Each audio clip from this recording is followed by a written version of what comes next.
Ma sœur, ce que tu t'apprêtes à entendre pourrait préserver ton mariage d'un naufrage silencieux. Des paroles que des milliers de femmes regrettent d'avoir prononcées trop tard. Reste jusqu'au bout et surtout, abonne-toi pour ne jamais passer à côté d'un rappel qui peut transformer ton foyer. Qu'Allah nous accorde sagesse, pudeur et paix dans nos paroles. Dis Amin dans les commentaires. Ce que vous choisissez de dire ou de taire à votre mari peut solidifier les fondations de votre union ou, au contraire, les fissurer silencieusement. Le prophète Mohammed nous a enseigné que le mariage est un dépôt sacré, un pilier de la foi. Il mérite donc d'être entouré de précautions, de pudeur et de crainte révérentielle envers Allah. Dans cette vidéo, nous allons découvrir 4 confidences qu'une femme ne devrait jamais faire à son époux. 4 sujets à éviter, du plus bénin au plus délicat, pour préserver la paix au sein du foyer. Restez avec nous jusqu'à la fin, car le dernier point pourrait profondément vous étonner. Écoute attentivement, ma sœur. Ce que tu vas entendre peut protéger ton cœur, fortifier ton couple et surtout attirer l'agrément d'Allah Azza wa Jal. Préambule. Le silence comme sagesse. Souvenons-nous de cette parole précieuse du prophète.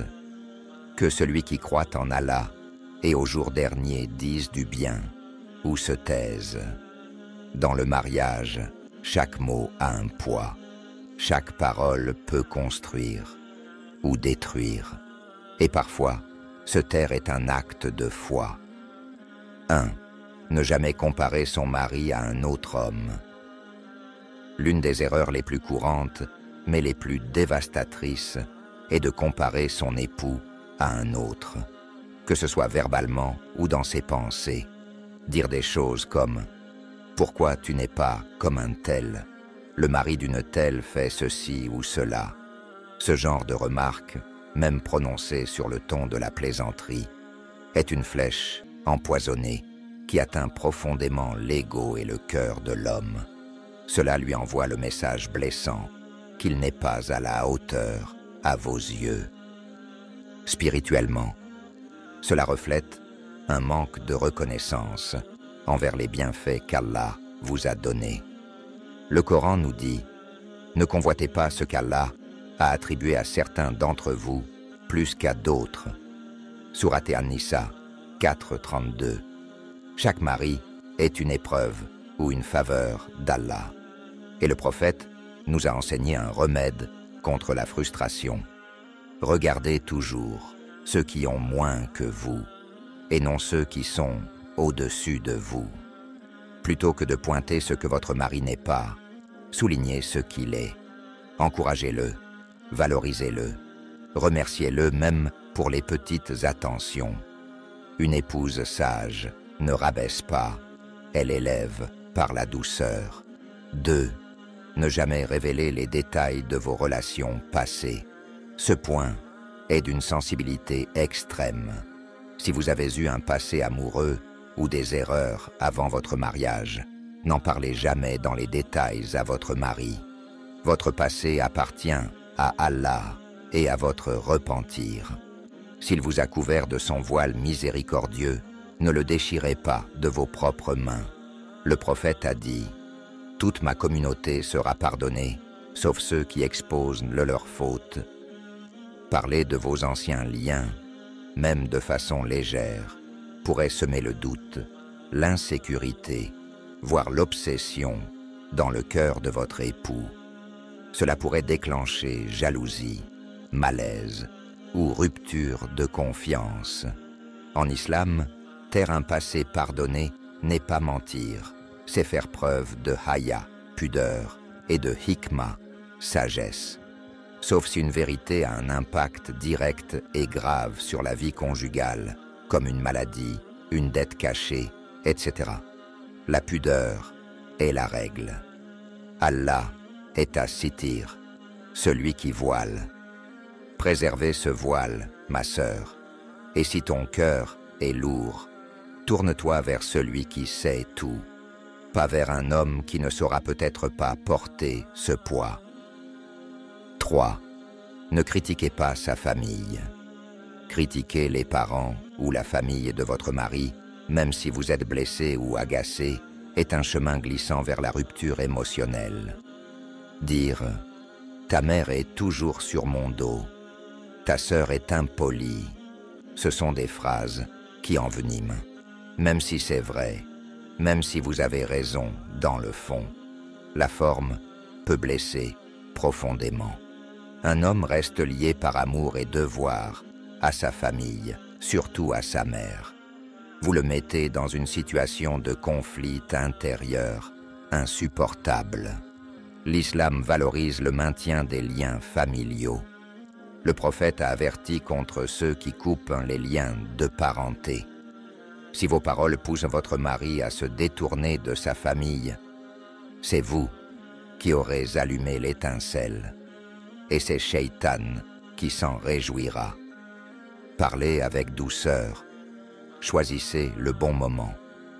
Par exemple, « Je me sens un peu mal à l'aise quand il se passe ceci », plutôt que « Ta sœur est toujours là à me manquer de respect ».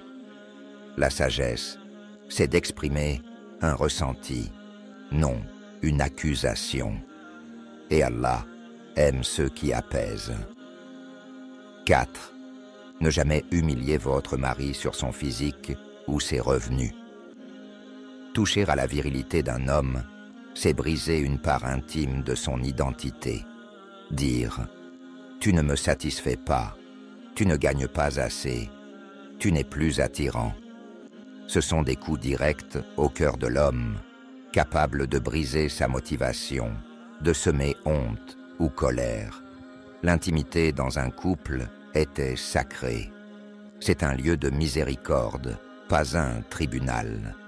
Si quelque chose ne va pas dans votre relation physique ou financière, dites-le avec tact, tendresse et intention constructive. Exemple.